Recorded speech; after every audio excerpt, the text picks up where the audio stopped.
Greetings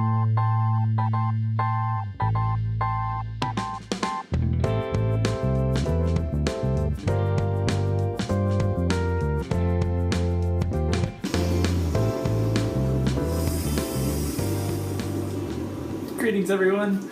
Welcome to another episode of Nourishing Earth. Today we're going to be preparing a raw vegan onion bread. Learning to prepare raw vegan breads makes the raw food diet a lot more fun and a lot more accessible to a wider range of people. Bread is really satisfying in a number of ways. First of all, it's very hearty. The consistency is really enjoyable. And it's so versatile. You can add it, you can use breads as, dips and veggie dips and hummuses and things. You can use them for sandwiches, burgers, essentially using them as buns. It just opens a lot of doors. So I'm really excited to share this with you all. It's a super easy recipe to prepare.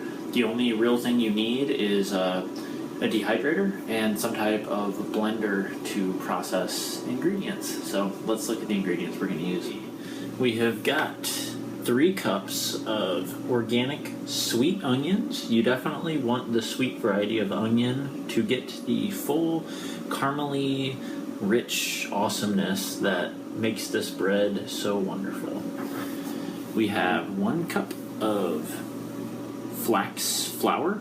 You can also use chia flour if you'd like. We have got 1 cup of ground pumpkin seeds, ground to essentially a flour. Our dry ingredients include 2 tablespoons of thyme and 2 teaspoons of sea salt. What I have chosen today is to use 1 teaspoon of a Australian sea salt and 1 teaspoon of Cullen Mek, which imparts a rich sulfur flavor. You can feel free to use any sea salts that you have accessible to you though. We have 1 tablespoon of finely minced garlic, and then we have our liquid ingredients. I want to be careful with these. We have got 3 tablespoons of oil. I've chosen 1 tablespoon of coconut oil and 2 tablespoons of olive oil, and then 1 tablespoon of agave. Coconut nectar is preferred beyond agave. I just do not have any right now.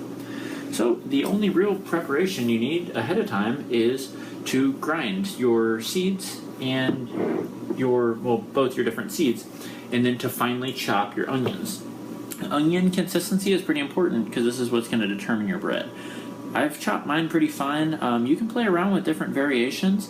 It's kind of fun to chop them really, really thin and then leave them larger, and it is going to give a different texture to your bread, so feel free to explore as you see fit. Alright, next we're going to add all of our ingredients into a large mixing bowl. And all of these ingredients are completely organic and completely raw, so to get the best flavor as well as the most environmental sustainability, please try your best to acquire organic ingredients. The only other ingredient I did not mention is spring water or well water. Use some type of clean water, because after we prepare this, we're going to add just enough water to create a doughy consistency. Seems pretty well distributed. So let's go ahead and put our wet ingredients in here. Our coconut oil, olive oil, and agave nectar. And some people say that agave is not raw, but from my searching around, I believe I have found a company which does provide verifiably raw agave nectar. But like I mentioned, I would prefer to use coconut nectar because it seems to digest the very best. So if you have coconut nectar at your disposal, I would suggest using 1 tablespoon of that as opposed to the agave. Alright, so we're going to mix this around, and then we're going to add all the rest. We're going to add enough water, and I have a good little jug of spring water behind me, and I've got a measuring cup, and we will just add it and see what it takes. You're always going to get a little bit of variability with the amount of water necessary, so it's really about just striving for a given consistency in the end product. depending on the moisture content of your onions and even atmospheric conditions, we're going to get a little bit of variability. So, all right, that looks pretty good. Let's start out with, let's say 1 cup and see what that does.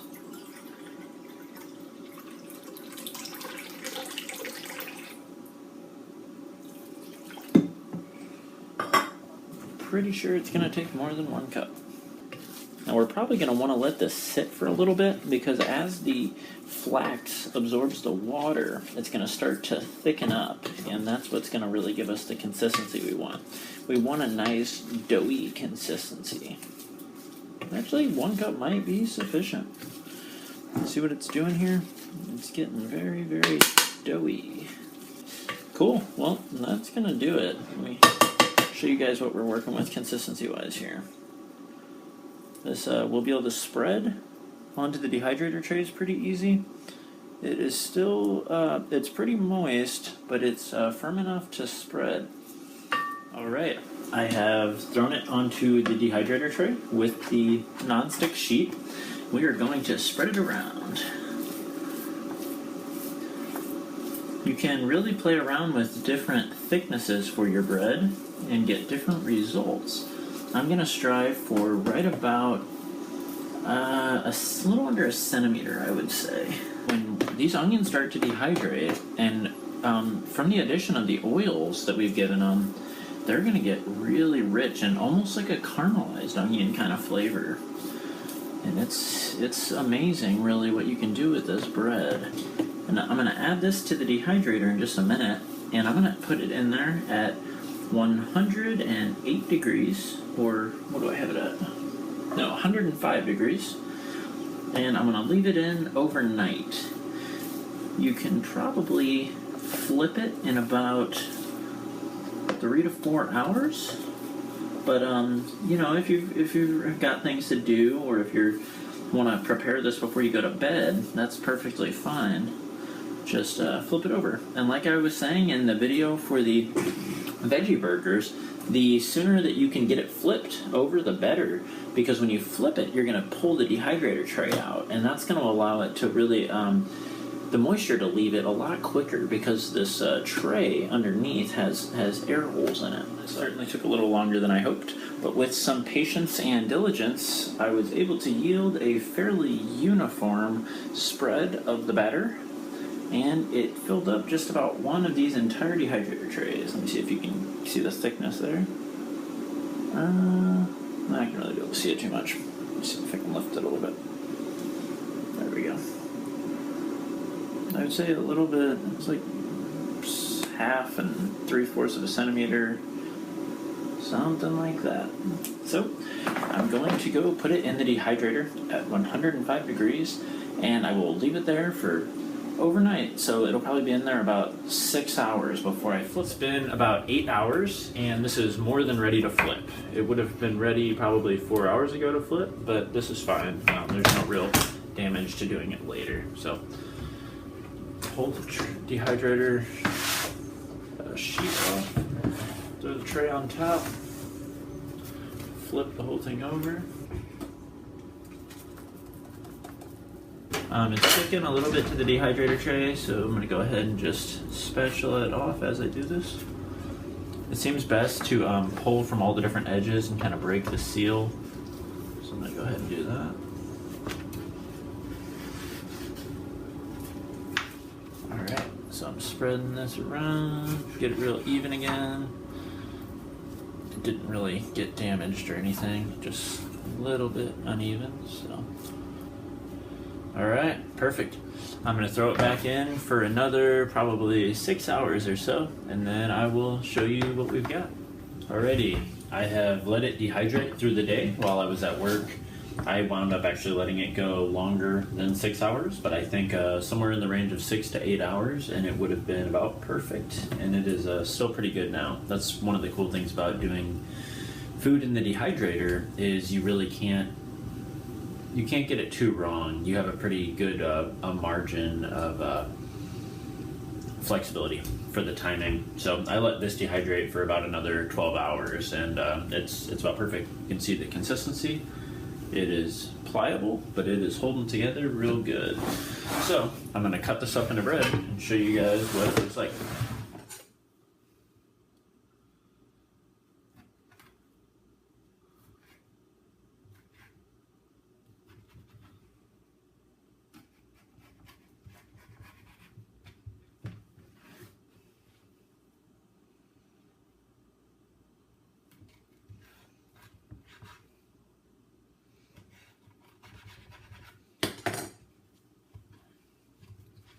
Alright, it's looking good. My size wasn't absolutely consistent. I think this is a pretty good example of a really good end size. See if it'll focus there. This is really gooey and decadent. It's like a fresh loaf of bread. And then towards the edge, we've got slightly more firm bread, more of the consistency of pressed grain breads. So you can really have fun and do a lot of different stuff. Here's one fun example of something that you can do with this. This only took a couple of minutes to prepare, and with a bit of artistic pizzazz, you can really see how this bread could be a centerpiece at, some kind of dinner party or something like that if you want to make it all fancy and fascinating. I also prepared a little bit of my sun mayo, which is a sunflower-based mayo, which is raw vegan as well, so it does not have any eggs in it. And I wanted to show you guys what you could do with this in a simplistic fashion. After playing around for a moment with the presentation, I came up with this little guy. Isn't he cute? It's got an heirloom tomato. It's got the sun mayonnaise on the bottom. It's got the greens on top, some sprouts and little organic microgreens, and then a few little sunflowers on top. Let's give it a try.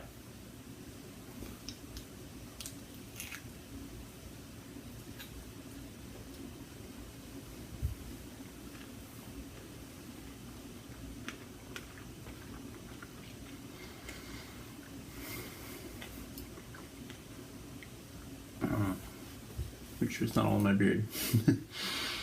It's amazing. I'm really enjoying it. The addition of bread to the raw vegan diet really changes the whole experience. This is a lot heartier than a lot of the things that I'm used to eating as a raw vegan. So I'm loving it. The thyme is really pronounced flavor, so it's got an Italian bread type of feel. And the mayonnaise provides a good creaminess, and the tomato and greens seem to complement it. If I had cucumbers, I probably would have put some cucumbers on there too. But this is just one example. You can have fun and really do a lot of different stuff with this meal. So the sky is the limit, Make some bread and try it out. Well, I hope you guys enjoyed this episode of Nourishing Earth, and I hope to see you all again soon. On a closing note, this bread will stay good for a handful of days at least, probably a week or so. I store mine normally in a Tupperware container in the refrigerator, and then before I use it for the maximum experience, I'll put it back in the dehydrator for about 45 minutes to an hour so that it gets warm again and a little bit more fresh seeming. So life is wonderful. Thank you all.